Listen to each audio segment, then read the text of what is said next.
Next we have Melinda Justice. And she has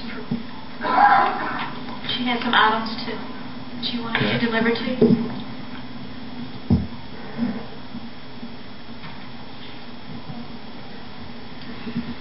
Hello. Hi, my name is Melinda Justice and I'm a resident of Fort Smith.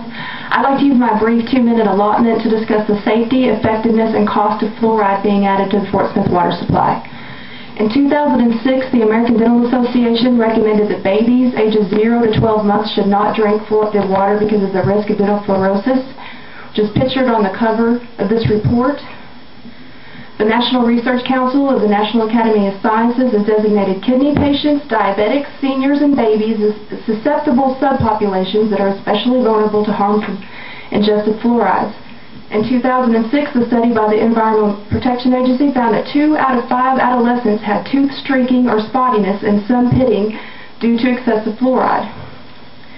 In 2005, the heads of 11 EPA unions demanded that the EPA reduce the permissible level of added fluoride in water to 0, citing research suggesting that it can cause cancer. Other studies have pointed to the neurotoxicity and hormone disruption from excessive fluoride. The effectiveness of fluoride has been long overstated. On the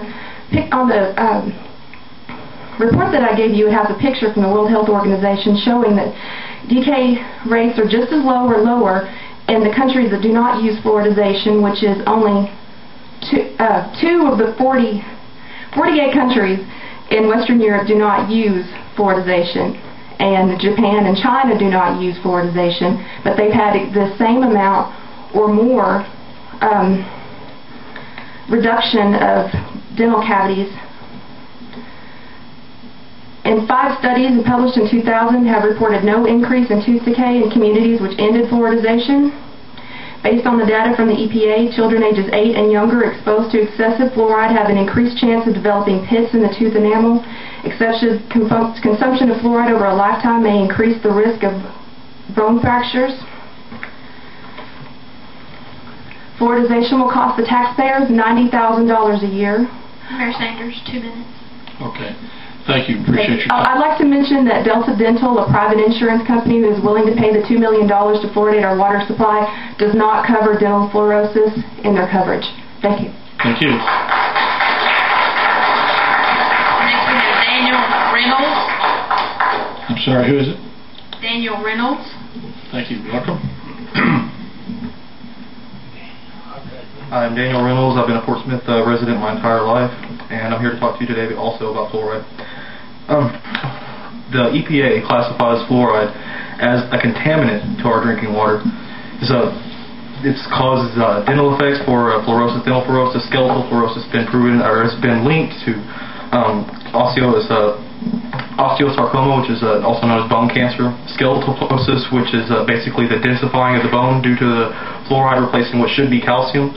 It's also very impactful on the elderly and the young. I'm a father of 2, and I'm very concerned about my children being forced to drink fluoride in their water, and also in the schools drinking water, which goes through the entire city of citizens. It should affect everybody in the room. At the same time, I question the cost of $1.4 million initially to instate fluoride in our drinking water, and then another $90,000 a year afterwards, when we're already, the nation's already in the worst economic straits we've been in a long, long time. It seems preposterous, especially with the fact that the EPA this last year has just done a study on fluoride in our drinking water and decided to lower the acceptable amounts. The EPA is the governing body for fluoride in our country. They just decided to lower the amounts because their own studies found that it has a very vast potential health effects. It seems ridiculous to me that we would put something that could hurt us into our water for the excuse of dental hygiene. Who dies from dental hygiene? Who dies from that? No one. We're not saving anybody's life. We're hurting ourselves and costing us money. It seems ridiculous to me, and I would just like the board to reconsider the passing of this law. Although I know that the state mandated this to happen, I feel that we should have a vote of the people and at least pretend that this is still a democracy. Give us a choice.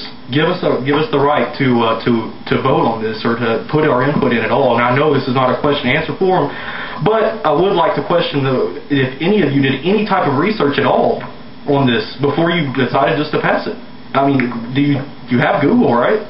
Type it in. Check it out. Thank you for your time. Thank you.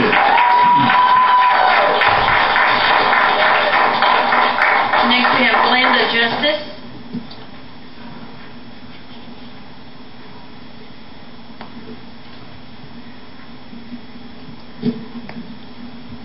Welcome. Your name again is?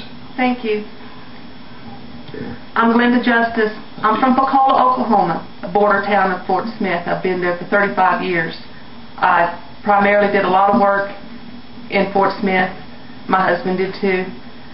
But a while back, about 3 years ago, we bought a whole house water system, a filtration system for our home. Because of our concern about the water, we had a test done on our water, and when we saw the results, we decided to go ahead, bite the bullet, buy the unit. It was over $4,000, but we did not want any kind of contaminants, any kind of chemicals in our showers, in our water, our drinking water especially. And after we got the filtration system in our home, we could tell a difference in the feel of the water, the taste of the water. It was actually good. Like I said, I'm from Oklahoma, but I'm concerned about Fort Smith. I'm in Fort Smith every day. And it saddens me to think that you're going to put something in the water that even on a toothpaste package it says, in case of accidental ingestion, to please contact a poison center. And that scares me. I'm due for a grandchild next year. I don't want that child to have water. I've told my daughter, if she can't afford it, to come to my house, use my filtration. British won't get them out. It has to be a reverse osmosis filtration system. And like I said, I'm not from Arkansas, but I'm here every day. I love this town. I love this town. And I love my daughter. I love my grandchildren. And I really wish, I urge you, look it up. Get on the computer, look up what fluoride does. They even make a fluoride-free toothpaste, which I use because I don't want that in my body. I urge everyone listening here, and I urge everyone that is listening on the TV, if they do watch this, because I was told somebody might not, please look it up, fluoride. Thank you. Next we have Whitney Yoder. Whitney Yoder. Second. All in favor say aye.